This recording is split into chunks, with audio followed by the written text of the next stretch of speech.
So we're here at Walmart again guys, pero nasa Evansville, Indiana na tayo na Walmart.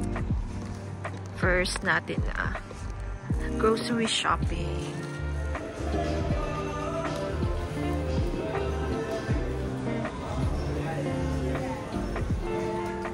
Dito tayo sa clearance section guys. Hanap tayo ng mabibili na mura. Daming naka-sale guys. Look at that. Skechers shoes. Sale. Sinabihan ko siya by sale dito. Yes. Daming sale. Sale nila guys.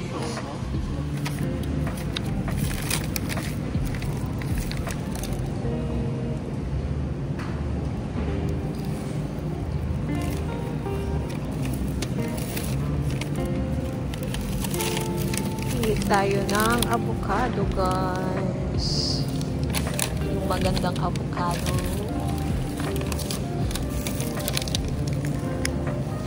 I think okay na to. Garlic.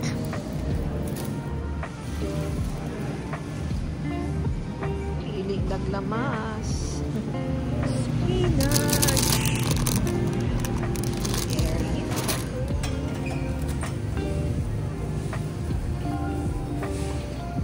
Let's get some blueberries. $4.56 guys. Mahal maging healthy. Huh.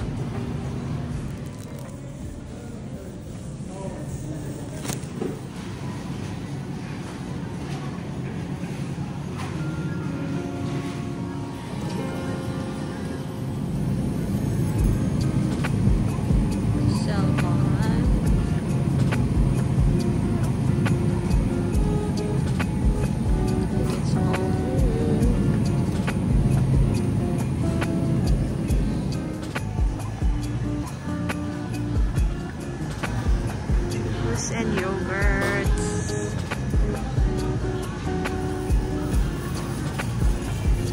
Aning kamot jong.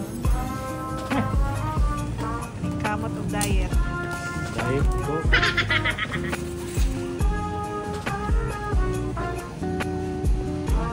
Yep.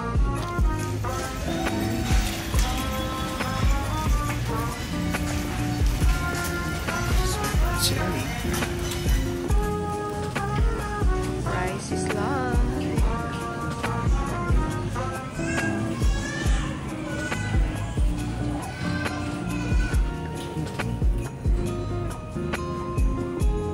Pang-isa. Damage has been done. Uwi na tayo.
So guys, hindi na ako nakapag-update kanina kasi medyo stressful yung ating araw. Actually, yung half day lang naman. So, share ko lang, hindi para mag-spread ng bad vibes.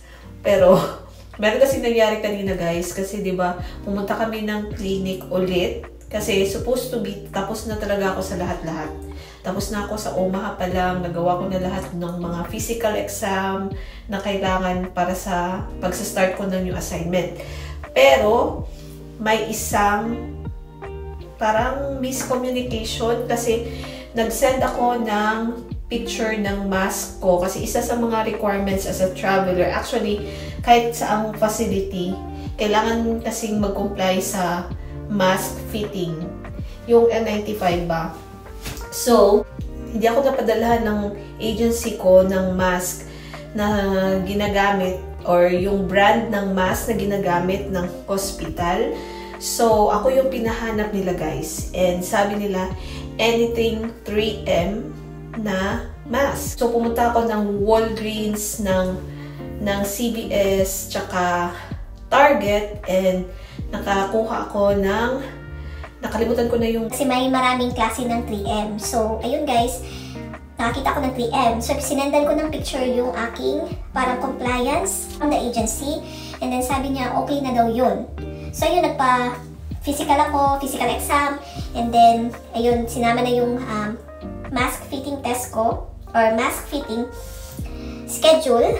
And then, nung dumating kami, or before pa kami dumating guys, mga ilang hours na lang sa drive papunta dito, nag-message or parang email yata, nag-email yung compliance sa akin. Sabi niya, I'm sorry to tell you na mali yung, nireject nila yung mask fitting mo. So, kailangan mo siyang ulitin and gagawin mo siya sa clinic ng hospital. So, meron silang clinic guys. Lahat naman ng mga hospital, meron talaga silang mga parang outpatient. So, ayun, nagpa-schedule ako. So, nung nangyari kanina guys, nagpa-schedule na ako, di ba? Ulit-ulit. So, pumunta ako doon na walang dalang mask kasi wala naman sa instruction niya sa email. Sabi niya lang mag-schedule ka lang and that's it.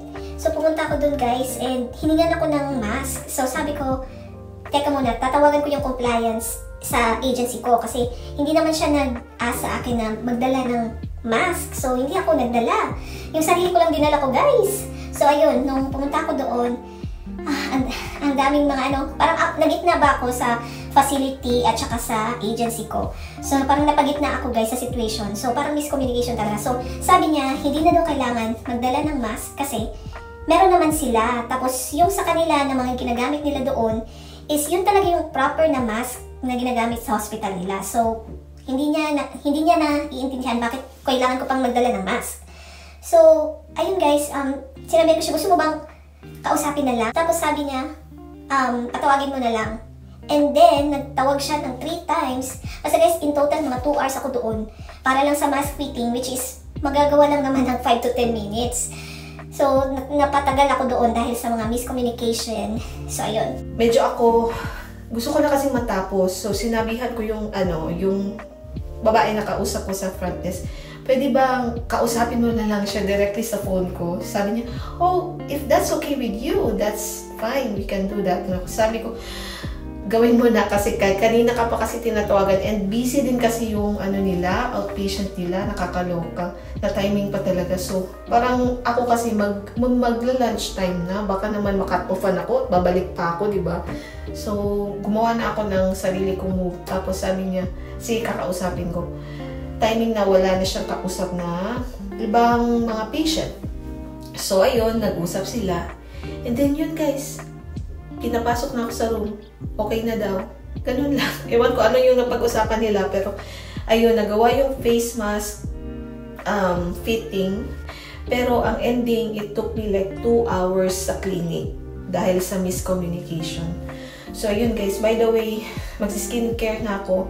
Hindi na ako nakapag-vlog kanina pagkatapos ng late lunch namin. Sobrang late guys kasi nagplano na talaga kami na pumunta ng Walmart para mag-grocery kasi kakapunta lang namin dito. Di ba wala kaming maluto.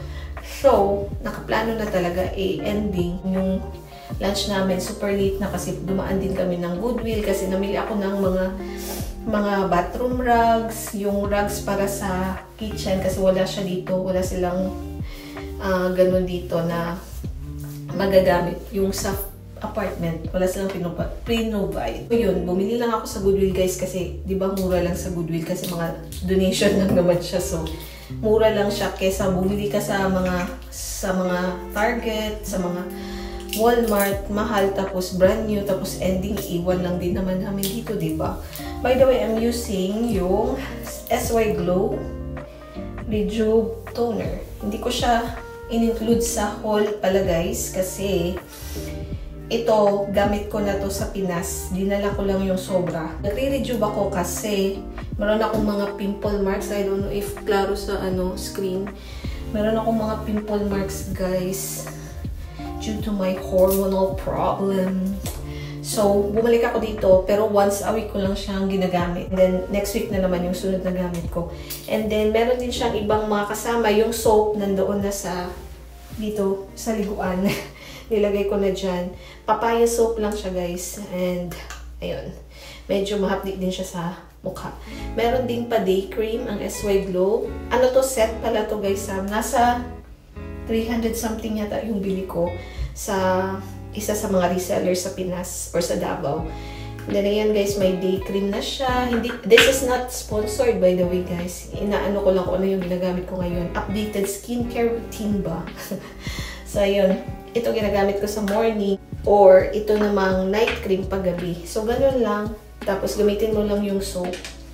So, yun, guys. Nakakaloka yung araw natin kanina. Tapos, meron ding mga ewan ko. I don't wanna spread negativity pero medyo mahina kasi yung proseso nila sa outpatient nila. So, meron din parang nag-alburuto ba na patient kasi matagal siyang tinawag. Tapos, nakapag-check-in na siya. Tapos, ayun. Yung sa akin naman is umabot ng 2 oras which is dapat mga 10 to 15 minutes nakalabas na ako, guys. Hindi ko alam nung nangyari bakit magka-miscommunication. Ginawa ko naman lahat ng kailangan. Nabilib nga sa akin yung agent, yung compliance agent ko sa agency ko ngayon. Kasi sabi niya, bilib daw siya sa akin kasi ang bilis kong nakapag-comply. Kasi ganun talaga ako, guys. Pag hindi naman kasi ako nag-work while nagko-comply ako this contract kasi galing nga tayong bakasyon. So gusto ko pag sinabihan ako na ganitong day, gusto ko tapusin agad lahat para wala na akong iisipin the next day. So, may mga hanas siya na kesyo yung ibang mga traveler daw mareklamo. Which is, hindi ko naman mabiblame kasi baka nagko-comply sila na ongoing pa yung contract nila. So, medyo stressful yung part na yun, guys. Yung magko-comply ka. Tapos, hindi ka pa makakapag-comply pala kung hindi ka pa na-interview, of course, kasi i-interview hindi ka pa. Marami akong scheduled na interview. Pero 2 lang yung parang nagtawag talaga sa akin. Kasi hindi ko alam, siguro na filled in na yung mga contracts na supposed to be na pag-i-interviewhan ko, kaya hindi na sila nagtawag. So, sa 2 na yun, yung isa lang yung nag-confirm na tanggap ako. And then the next day, right away, nag-ano na talaga sila agad na i-comply na within 2 days para mag-start na ako next week. So, ayun. Medyo ngarag ako. Pero that's alright. Kasi after nito, pag natapos na yung orientation, mag-work na tayo. And, ayun guys, wala na naman tayong vlog. Kaya itong mga vlogs na to, parang imbak ko to sa mga days na hindi ako makapag-vlog kasi work lang ang lola nyo. So, ayan guys, that's all for today's video. So, matutulog na ang in-dive and see you kung kailan ako ulit makakapag-vlog. Bye!